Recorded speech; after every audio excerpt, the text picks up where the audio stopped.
Déjalo afuera, déjalo afuera. Déjalo afuera. La chaqueta, Gabriel.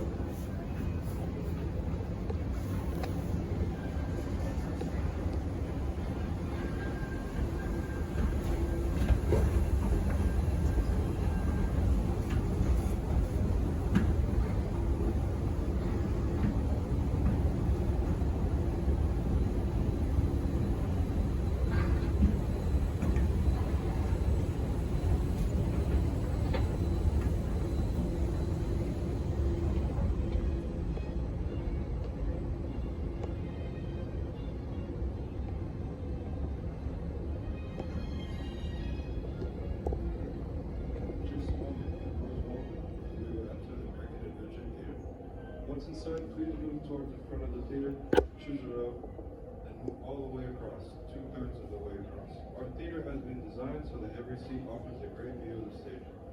Please be sure to turn off or silence your cell phones before the performance begins. And we ask that there be no eating, drinking, flash photography, or videotaping during our show. For your safety, we ask that you please walk to your seats. Thank you.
And the process made us Americans.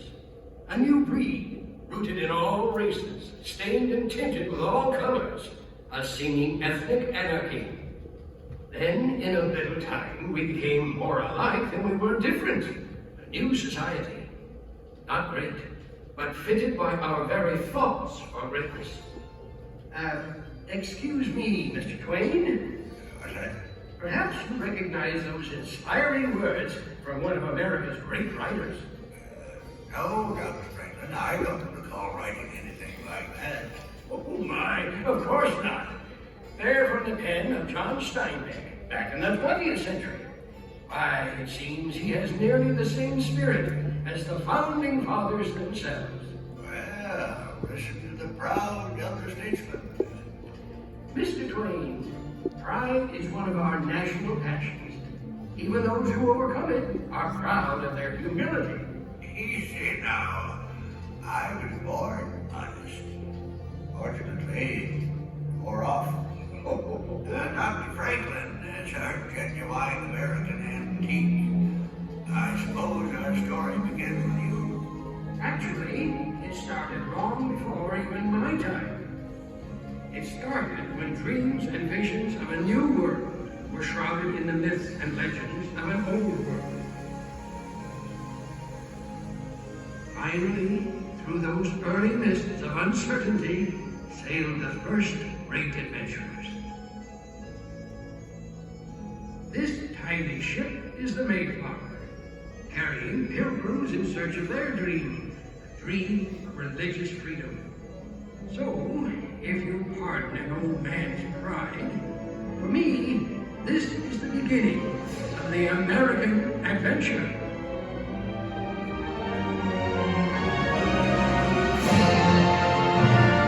There's a land across this ocean I'm waiting to see, a land for these people who dream to be free. So stand, fellow men, so the fierce storms will race, aloft with ye mates of kings.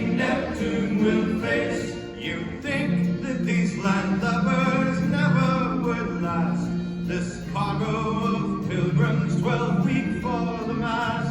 It's land ho, me hearties, at last we've arrived, and praise be to God, nearly all have survived. But a look o'er this wilderness brings me to dread that the first bitter winter may leave all more dead. They call themselves pilgrims, these poor wretched souls, with a dream to be free in the new world they're going.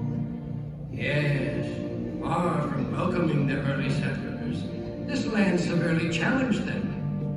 It was a struggle for survival that gained but a tiny toehold in a vast, untamed wilderness. In the decades that followed, a new challenge began to emerge. We were growing more and more apart from the mother country. Passion began to govern, and she never governs wisely. Ah, the British make it fools we be. If they tax our trade, then our life will be next, and soon all else we possess. Hear me now. You must defense against the French and the Indians. Should you not help pay for it? Parliament's colonial policy is both arbitrary and unjust. That's nonsense. The same teeth that cost you 3 shillings a pound cost us 6. First, we spoke out with our voices. Then, we spoke out with action, with a growing defiance that led to the Boston Tea Party. Hear ye! Hear ye! By royal proclamation, His Majesty King George III hereby sets... Look at this. They're floating the harbor. But surely we could work something out. Our king fears withdrawal. Your king, Tory, either we cut the ties with England or we surrender our liberty. Finally, the time had come to speak with one voice in a declaration of independence. Good evening, Mr. Jefferson. Have you finished the new draft yet? Those are new drafts all over the floor, Dr. Franklin. It seems one stroke of this pen brings 2 changes from Congress. I told you John Adams should have written this. Oh, by his own admission, you can write circles around him. Mr. Adams has not been prisoner in this law for 17 days. I shall continue tomorrow. You must continue now. Thomas, it is difficult to make 13 clocks chime at the same time, but we must carefully justify this separation. Dr. Franklin, while you slept soundly through the meeting this afternoon, we did manage to justify separation. We hold these truths to be self-evident, that all men are created equal, that they are endowed by their Creator with certain inalienable rights, that among these are life, liberty, and the pursuit of happiness, and to secure these rights.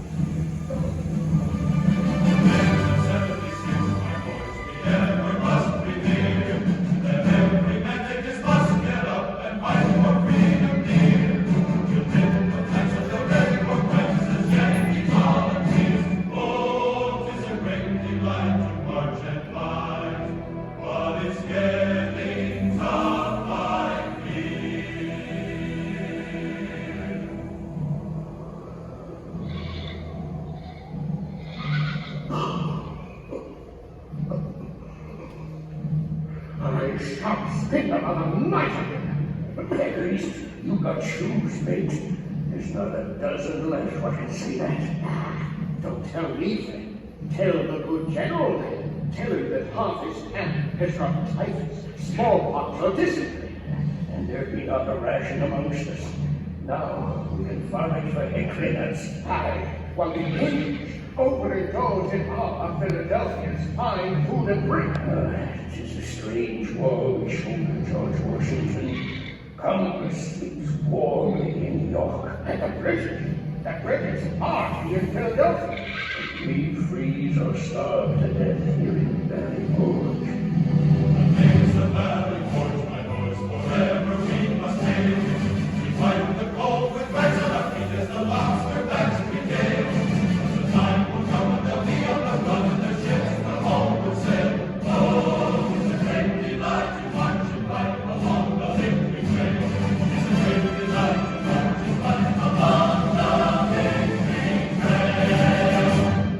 In the end, we the people prevailed and achieved perhaps our greatest dream.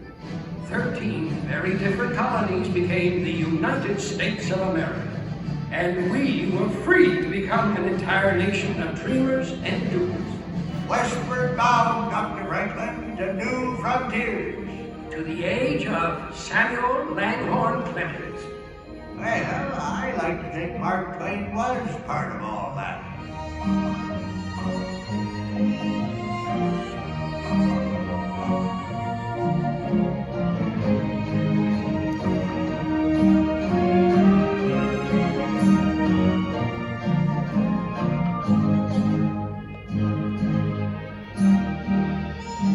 Yes, sir, Dr. Franklin.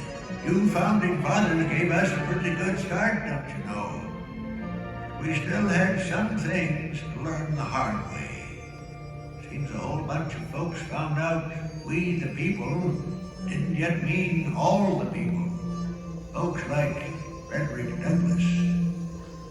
Even amidst the cricket song here along Mark Twain's beloved Mississippi, I hear the noise of chains and the crack of the whip. Yet, there's hope. Hope born from the words of Harriet Beecher Stowe. Uncle Tom's Cabin has given our nation a key, which can unlock the slave prison to millions. Anti-slavery is no longer a thing to be prevented. It is grown too abundant to be snuffed out like a lantern. Troublemakers like Douglas got us into this mess. We only wanted freedom, not war. Well, listen to my abolitionist brother. What? Pa, he's gonna make a real good Philly Yank. We got a good cause, Johnny Reb. Quiet, both of you. You're gonna ruin Ma's birthday. No. Ain't nothing gonna ruin today. We're all together. That's what counts. Now, you go ahead, Mr. Brady. All right, everybody. Hold real still.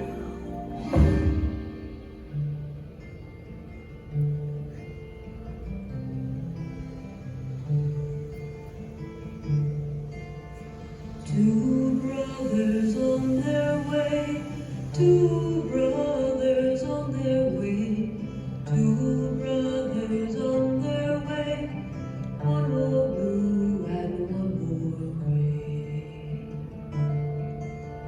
One more blue and one more gray, as they marched along their way. The fife and drum began to play, all on a beautiful morning.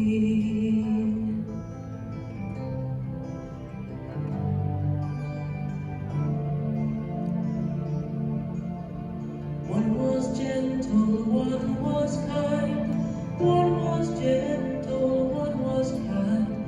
One came home, one stayed behind.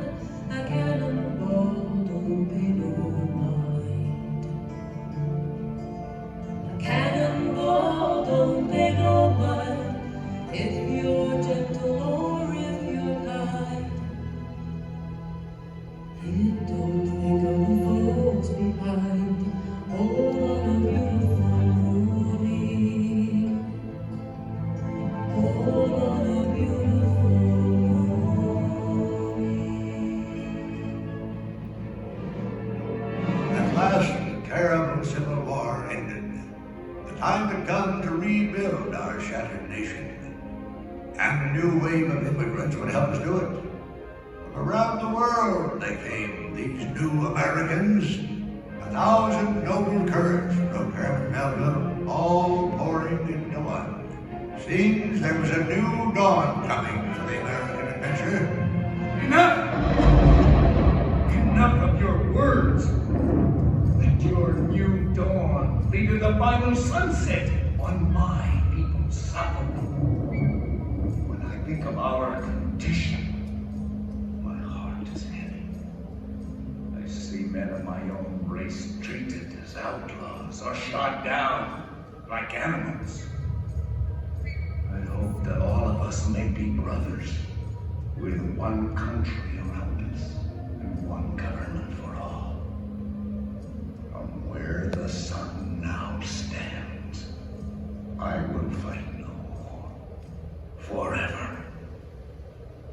The wisdom of the great Chief Joseph reminded us once again of our long, painful journey through the frontiers of humanity.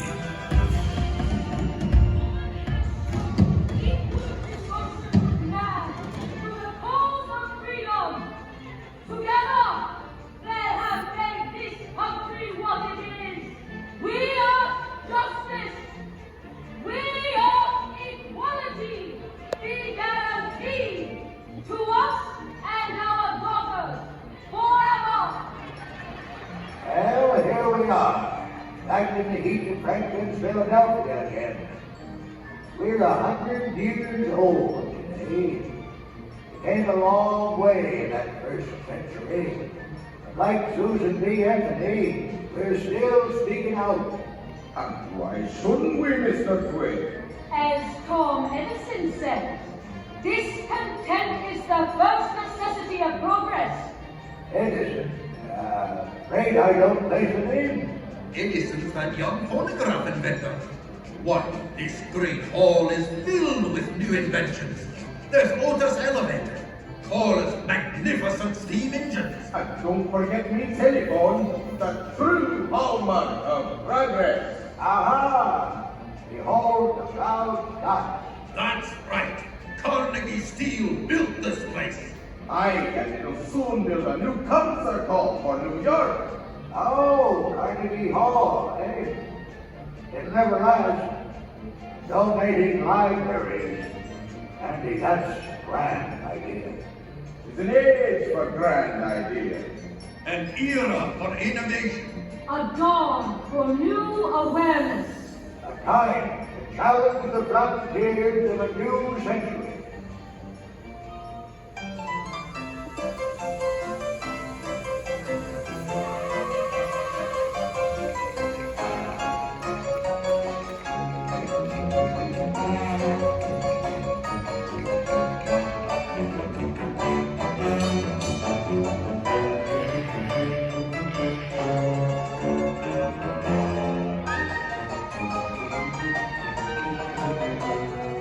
Yes, sir. We soared into the 20th century on the wings of invention and the winds of change. But our America the Beautiful, she was changing too. We needed people like Teddy Roosevelt and an outspoken naturalist, John Muir, to get our attention. Beautiful. Fully beautiful. Those falls are magnificent. Aye, Mr. President. But it won't last if the timber thieves have their way. John, you may be right, but the country's growth is putting a tremendous demand on our resources.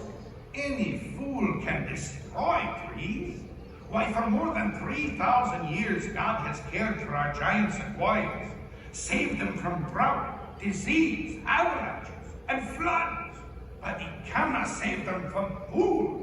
Now, John, you know I can't ask lumbering to stop completely. All I ask is that we stop massive destruction. What will our children inherit? Seedlings? Of course not. I realize we're not building this country for a generation alone. I know we've got to expand our parks. Then start it here and now. Make this valley a part of Yosemite National Park. Well, I guess we needed those national parks. Seems the simple life of my day was slipping away. Ready or not, we were soon thrust into the hectic role of a world leader and into the war to end all wars.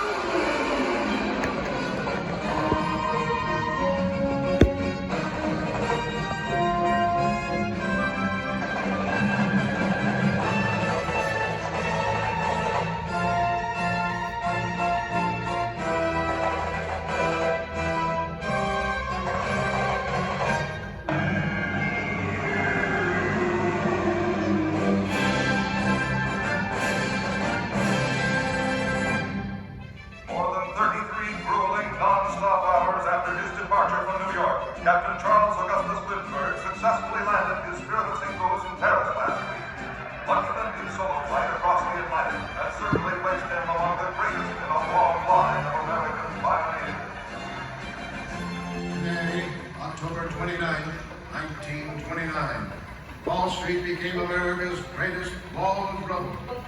This stock market crash has tarnished the golden dreams of millions.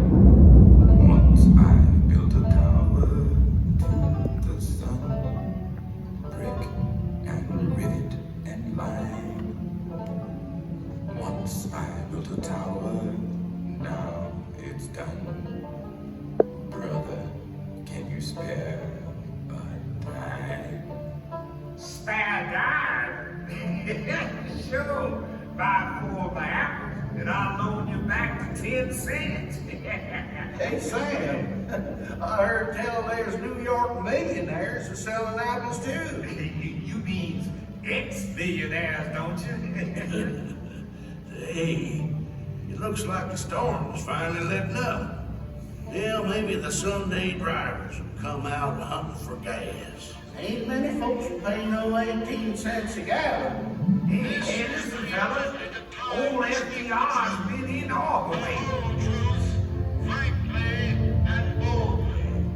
This great nation will endure, as it has endured, will revive and will prosper.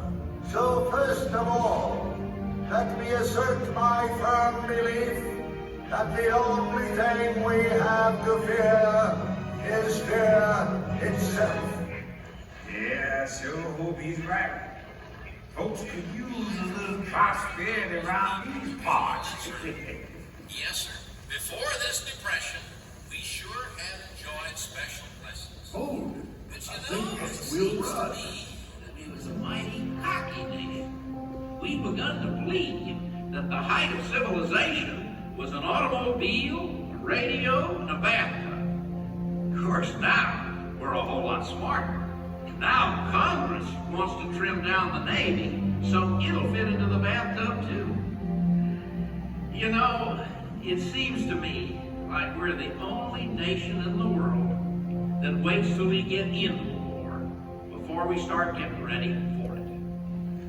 Yesterday, December 7th, 1941, the date of career in history, the United States of America was suddenly and deliberately attacked by naval air forces.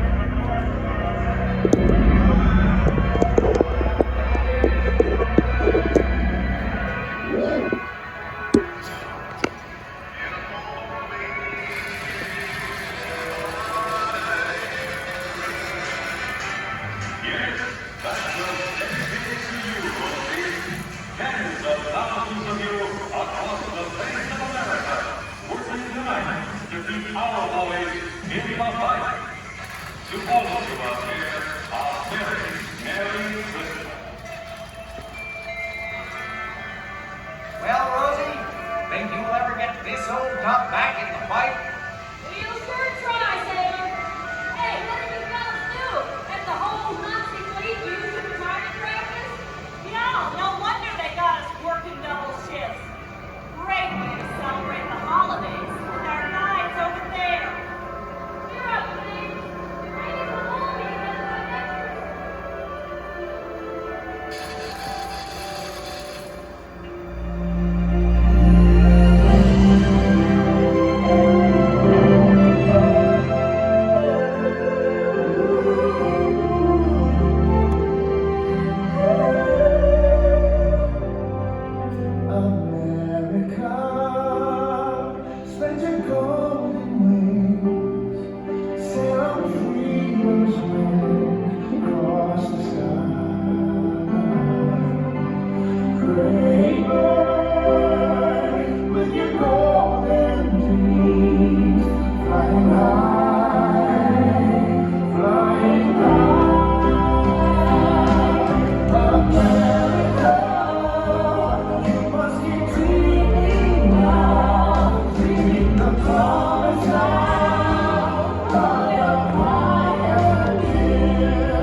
to set.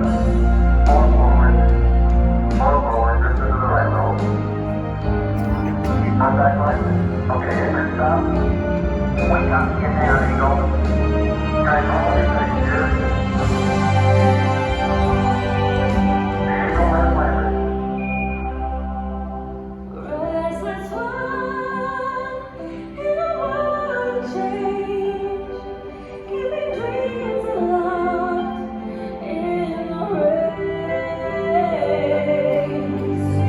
Retreat, soaring over clouds of time, till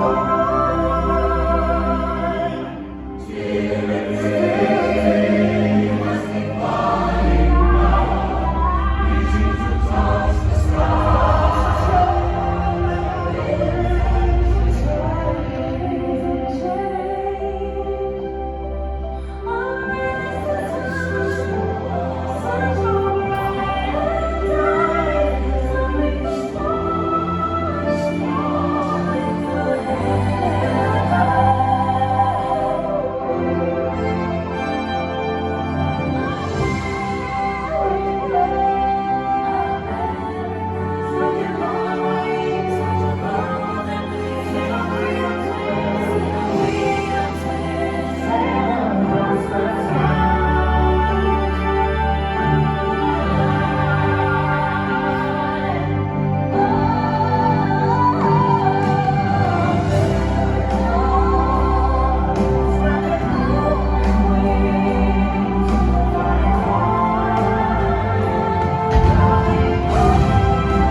Well, Mr. Twain, what do you think of our America now?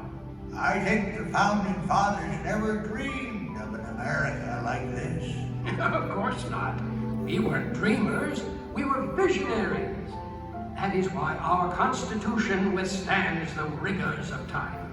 Easy now, Dr. Franklin. This nation's still just a youngster, don't you know?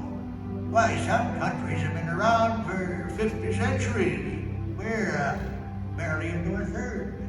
That's true, but look what we've accomplished in that tiny span of time. My dear doctor, earlier you found John Steinbeck so inspiring. And he also sounded this warning. We now face the danger which in the past has been the most destructive to the human: success, plenty, comfort, and ever-increasing leisure. No dynamic people has ever survived these dangers. I may have invented these bifocals I'm wearing, but I can assure you they are not rose-colored. Mr. Twain, the golden age never was the present age, but with human liberty, we can fulfill the promise and meaning of America. To everyone a chance, believed Thomas Wolfe. To all people, regardless of their birth, the right to live, to work, to be themselves, and to become whatever their visions can combine to make them. This is the promise of America. Mr. Twain, 'tis easy to see, hard to foresee, but I foresee the American adventure to continue a long, long time.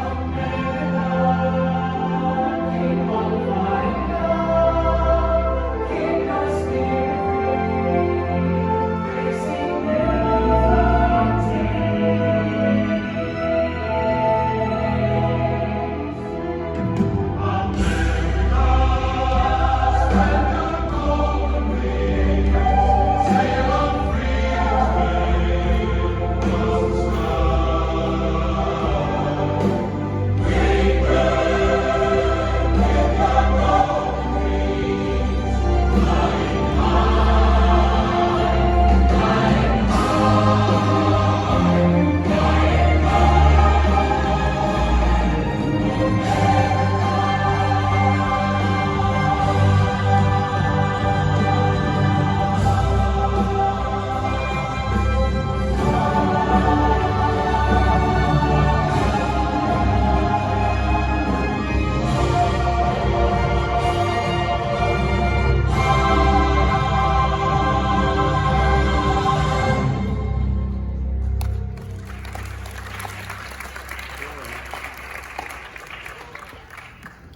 hope you have enjoyed the American adventure. Please gather all of your personal belongings and exit to your left through the doors at the rear of the theater. Thank you for joining us, and we hope you enjoy the rest of your day at EPCOT.